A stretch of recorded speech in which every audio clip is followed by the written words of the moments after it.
ഒന്ന് കണ്ണടച്ച് 2050 ഒരു ദിവസം ചിന്തിക്കൂ. നിങ്ങൾ കോഴിക്കോട് ബീച്ചിലോ അല്ലെങ്കിൽ ഗോവയിലോ പോവുകയാണ്. കാറ്റുകൊള്ളാൻ, തിരമാല കാണാൻ. പക്ഷെ അവിടെ മണൽത്തരികൾ കാണാനില്ല. പകരം എങ്ങോട്ട് നോക്കിയാലും പ്ലാസ്റ്റിക് കുപ്പികൾ, കവറുകൾ, പൊട്ടിയ കളിപ്പാട്ടങ്ങൾ.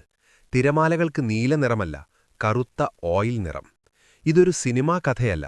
നമ്മൾ ഇന്ന് ശ്രദ്ധിച്ചില്ലെങ്കിൽ നാളെ സംഭവിക്കാൻ പോകുന്ന ഭീകരമായ സത്യമാണ്. ശാസ്ത്രജ്ഞർ പറയുന്നു 2050 ആകുമ്പോഴേക്കും കടലിൽ മീനുകളേക്കാൾ കൂടുതലുണ്ടാകുക പ്ലാസ്റ്റിക് ആയിരിക്കുമെന്ന്. എങ്ങനെയാണ് നമ്മൾ ഈ അവസ്ഥയിലെത്തിയത്? നമുക്ക് നോക്കാം. നമ്മുടെ കയ്യിലുള്ള ഈ മൊബൈൽ ഫോൺ, കുടിവെള്ളക്കുപ്പി, പേന എല്ലാം പ്ലാസ്റ്റിക്കാണ്. 1907 ലിയോ ബേക്കലാൻഡ് ആദ്യത്തെ സിന്തറ്റിക് പ്ലാസ്റ്റിക് കണ്ടുപിടിച്ചപ്പോൾ ലോകം കൈയടിച്ചു. കാരണം ഇതിന് തുരുമ്പെടുക്കില്ല, പൊട്ടില്ല, നശിക്കില്ല. പക്ഷേ ആ ഗുണം തന്നെയാണ് ഇന്ന് നമ്മുടെ ശാപമായത്. It never dyes. നമ്മൾ വലിച്ചെറിയുന്ന ഒരു പ്ലാസ്റ്റിക് സ്ട്രോ മണ്ണിൽ അലിഞ്ഞു ചേരാൻ എത്ര വർഷമെടുക്കുമെന്നറിയാമോ? 200 വർഷം. ഒരു കുപ്പിയാണെങ്കിൽ 450 വർഷം. അതായത് നിങ്ങളുടെ മുത്തച്ഛൻ ഉപയോഗിച്ച ഒരു പ്ലാസ്റ്റിക് ചീപ്പ് ഇന്നും ഈ ഭൂമിയിൽ എവിടെയോ കേടുകൂടാതെ കിടപ്പുണ്ടാവും. നമ്മൾ കരയിലിടുന്ന ഈ പ്ലാസ്റ്റിക് എങ്ങനെയാണ് കടലിലെത്തുന്നത്? മഴവെള്ളത്തിലൂടെ, ഓടകളിലൂടെ, പുഴകളിലൂടെ. അവസാനം അത് സമുദ്രത്തിലെത്തുന്നു. ഇനി ഞാൻ നിങ്ങളെ ഒരു യാത്ര കൊണ്ടുപോകാം, പസഫിക് സമുദ്രത്തിന്റെ നടുവിലേക്ക്. അവിടെ ഗ്രേറ്റ് പസഫിക് ഗാർബേജ് പാച്ച് എന്നൊരു സ്ഥലമുണ്ട്. ഇതൊരു ദ്വീപല്ല, ഒഴുകി നടക്കുന്ന പ്ലാസ്റ്റിക് മലകളാണ്. ഇതിന്റെ വലിപ്പം എത്രയാണെന്നോ? ഫ്രാൻസ് എന്ന രാജ്യത്തിന്റെ 3 ഇരട്ടി വലിപ്പം. അവിടെ കപ്പലുകൾക്ക് പോകാൻ പോലും പറ്റാത്തത്ര തിങ്ങി നിറഞ്ഞ് പ്ലാസ്റ്റിക് കിടക്കുകയാണ്. ഇവിടെ വരുന്നത് നമ്മൾ വലിച്ചെറിയുന്ന കുപ്പികൾ മാത്രമല്ല, കപ്പലുകളിൽ നിന്ന് ഉപേക്ഷിക്കുന്ന മീൻപിടുത്ത വലകൾ, ഘോസ്റ്റ് നെറ്റ്സാണ് ഇതിലെ പ്രധാന വില്ലൻ. ഇതിൽ കുടുങ്ങിപ്പോകുന്ന തിമിംഗലങ്ങളും ആമകളും പിന്നെ പുറത്തുവരില്ല. അവ അവിടെ കിടന്ന് തന്നെ മരിക്കും. ഇത് കാണുമ്പോൾ നമുക്ക് വിഷമം തോന്നും. പക്ഷേ മൃഗങ്ങൾക്ക് പ്ലാസ്റ്റിക് എന്താണെന്നറിയില്ല. ജെല്ലി ഫിഷിനെ തിന്നുന്ന ആമകൾ വെള്ളത്തിൽ ഒഴുകി നടക്കുന്ന പ്ലാസ്റ്റിക് കവർ കണ്ട് അത് ജെല്ലി ഫിഷാണെന്ന് കരുതി വിഴുങ്ങുന്നു. വയറിനുള്ളിൽ ഇത് ദഹിക്കില്ല. വിശപ്പ് മാറാതെ വയറ് നിറഞ്ഞിരിക്കുകയും ചെയ്യും. അങ്ങനെ പട്ടിണി കിടന്ന് അവ ചത്തുപോകുന്നു. ഒരു വർഷം 10 ലക്ഷം കടൽ പക്ഷികളും 1 ലക്ഷത്തിലധികം കടൽ സസ്തനികളും വെയിൽസ്, ഡോൾഫിൻസ് പ്ലാസ്റ്റിക് കാരണം കൊല്ലപ്പെടുന്നുണ്ട്. ഈ അടുത്ത് ഒരു തിമിംഗലത്തിന്റെ വയറ്റിൽ നിന്ന് കിട്ടിയത് 40 കിലോ പ്ലാസ്റ്റിക്കാണ്. നിങ്ങൾ വിചാരിക്കുന്നുണ്ടാകും, ഇതൊക്കെ കടലിലെ കാര്യമല്ലേ, നമ്മളെ ബാധിക്കില്ലല്ലോ എന്ന്. തെറ്റി. ആ പ്ലാസ്റ്റിക് ഇപ്പോൾ നിങ്ങളുടെ ഭക്ഷണശീലത്തിന്റെ ഭാഗമായി കഴിഞ്ഞു. കടലിലെ ഉപ്പുവെള്ളവും വെയിലും കൊണ്ട് പ്ലാസ്റ്റിക് പൊടിഞ്ഞ് വളരെ ചെറിയ തരികളാകും. ഇതിനെയാണ് മൈക്രോ പ്ലാസ്റ്റിക് എന്ന് വിളിക്കുന്നത്. ചെറിയ മീനുകൾ ഇത് പ്ലാങ്ക്ടൺ ആണെന്ന് കരുതി തിന്നുന്നു. ആ ചെറിയ മീനിനെ വലിയ മീൻ തിന്നുന്നു. ആ വലിയ മീനിനെ നമ്മൾ മാർക്കറ്റിൽ നിന്ന് വാങ്ങി പൊരിച്ചു തിന്നുന്നു.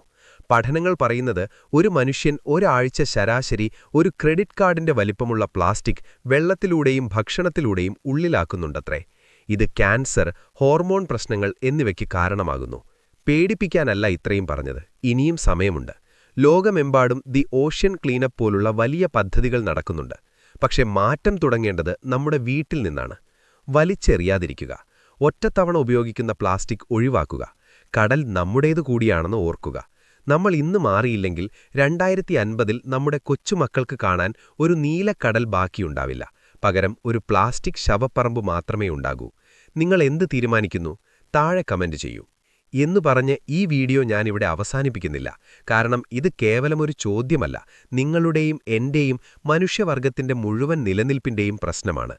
നമ്മൾ പലരും വിചാരിക്കുന്നത് പ്ലാസ്റ്റിക് ഒരു വേസ്റ്റ് ബിന്നിലിട്ടാൽ അത് റീസൈക്കിൾ ചെയ്ത് എങ്ങോട്ടെങ്കിലും പൊയ്ക്കോളുമെന്നാണ്. എന്നാൽ ലോകത്തെ ഞെട്ടിക്കുന്ന ആ സത്യം ഞാൻ പറയാം. ലോകത്ത് ഇന്നുവരെ ഉണ്ടാക്കിയ പ്ലാസ്റ്റിക്കിന്റെ വെറും 9% മാത്രമേ റീസൈക്കിൾ ചെയ്യപ്പെട്ടിട്ടുള്ളൂ. ബാക്കി 91% എവിടെ പോയി? അത് നമ്മുടെ മണ്ണിലും നദികളിലും ഒടുവിൽ നമ്മൾ കണ്ട ആ മഹാസമുദ്രങ്ങളിലുമാണ് ചെന്നു ചേർന്നത്. റീസൈക്കിൾ ചെയ്യാമെന്ന ധൈര്യത്തിൽ വീണ്ടും വീണ്ടും പ്ലാസ്റ്റിക് വാങ്ങിക്കൂട്ടുന്നത് നമ്മൾ നമ്മളെ തന്നെ പറ്റിക്കുന്നതിന് തുല്യമാണ്. മാറ്റം നമ്മുടെ വീട്ടിൽ നിന്ന് തുടങ്ങണമെന്ന് പറയുമ്പോൾ തന്നെ ഇതിന് കാരണക്കാരായ വൻകിട കമ്പനികളെ നമ്മൾ ചോദ്യം ചെയ്യേണ്ടതുണ്ട്. ലോകത്തിലെ ഏറ്റവും വലിയ പ്ലാസ്റ്റിക് മാലിന്യങ്ങൾ ഉണ്ടാക്കുന്നത് വെറും 20 വൻകിട കോർപ്പറേറ്റ് കമ്പനികളാണ്. അവർ ഉൽപ്പന്നങ്ങൾ വിറ്റ് കോടികൾ ലാഭം കൊയ്യുമ്പോൾ അത് വൃത്തിയാക്കേണ്ട ബാധ്യത സാധാരണക്കാരായ നമ്മുടെ തലയിലാവുകയാണ്. അവർ പ്ലാസ്റ്റിക്കിനു പകരം പരിസ്ഥിതി സൗഹൃദമായ പാക്കേജിംഗിലേക്ക് മാറാൻ നമ്മൾ ഉപഭോക്താക്കൾ തന്നെ ശബ്ദമുയർത്തണം. പക്ഷേ ഇരുട്ടുമാത്രമല്ല, കുറച്ചു വെളിച്ചം കൂടിയുണ്ട്. ഇന്ന് ശാസ്ത്രലോകം പ്ലാസ്റ്റിക്കിന് പകരമുള്ള പുതിയ കണ്ടുപിടുത്തങ്ങൾ നടത്തിക്കൊണ്ടിരിക്കുന്നു. കടൽച്ചൊറിയിൽ നിന്നും കൂണുകളിൽ നിന്നും വരെ പാക്കേജിംഗ് കവറുകൾ ഉണ്ടാക്കുന്ന വിദ്യകൾ ഇന്ന് വികസിപ്പിച്ചു കഴിഞ്ഞു. ഉപയോഗം കഴിഞ്ഞു വലിച്ചെറിഞ്ഞാൽ അത് വെറും വളമായി മണ്ണിൽ അലിഞ്ഞു ചേരും. അതൊരു വലിയ പ്രതീക്ഷയാണ്. ഒന്നാമത്തെ വഴി, നമ്മളിതൊന്നും കണ്ടില്ലെന്ന് നടിച്ച് പഴയതുപോലെ തന്നെ ജീവിക്കുന്നു. അങ്ങനെ വന്നാൽ 2050-ൽ കടൽ തീരങ്ങളിൽ തിരമാലകൾക്ക് പകരം പ്ലാസ്റ്റിക് മലകളാകും വന്നടിക്കുന്നത്. കടലിൽ പോകുന്ന മത്സ്യതട്ടികൾക്ക് മീനിനു പകരം പ്ലാസ്റ്റിക് കുപ്പികൾ കിട്ടുകയും ചെയ്യും. ശ്വസിക്കുന്ന വായുവിലും മൈക്രോ പ്ലാസ്റ്റിക് നിറഞ്ഞ് നമ്മൾ ശ്വാസം മുട്ടി മരിക്കും. രണ്ടാമത്തെ വഴി, നമ്മൾ ഇന്ന് ഈ നിമിഷം മാറാൻ തീരുമാനിക്കുന്നു. കടലിലേക്ക് വലിച്ചെറിയുന്ന ഓരോ പ്ലാസ്റ്റിക് കവറും നമ്മുടെ സ്വന്തം കുട്ടികളുടെ കഴുത്തിലാണിടുന്നത് എന്ന വലിയ തിരിച്ചറിവ് നമുക്കുണ്ടാകുന്നു. എങ്കിൽ ഒരുപക്ഷെ വരും തലമുറയ്ക്ക് ആസ്വദിക്കാൻ തെളിഞ്ഞ നീല നിറമുള്ള ഒരു കടൽ ബാക്കിയുണ്ടാകും. തിരഞ്ഞെടുപ്പ് നമ്മുടേതാണ്. ഈ വീഡിയോ കണ്ടിറങ്ങുന്ന ഓരോരുത്തരും തങ്ങളുടെ ജീവിതത്തിൽ ഒരു ചെറിയ മാറ്റമെങ്കിലും വരുത്തിയാൽ അത് നമ്മുടെ ഭൂമിക്ക് നൽകുന്ന ഏറ്റവും വലിയ സമ്മാനമായിരിക്കും. ഈ അറിവ് നിങ്ങളുടെ സുഹൃത്തുക്കളിലേക്കും കുടുംബത്തിലേക്കും ഷെയർ ചെയ്യുക. ഓർക്കുക, നമുക്ക് ജീവിക്കാൻ ഈ ഒരൊറ്റ ഭൂമി മാത്രമേയുള്ളൂ. ഇത് ഉദ്ഭവം. കൂടുതൽ അറിവുകളുമായി വീണ്ടും കാണാം. Good bye.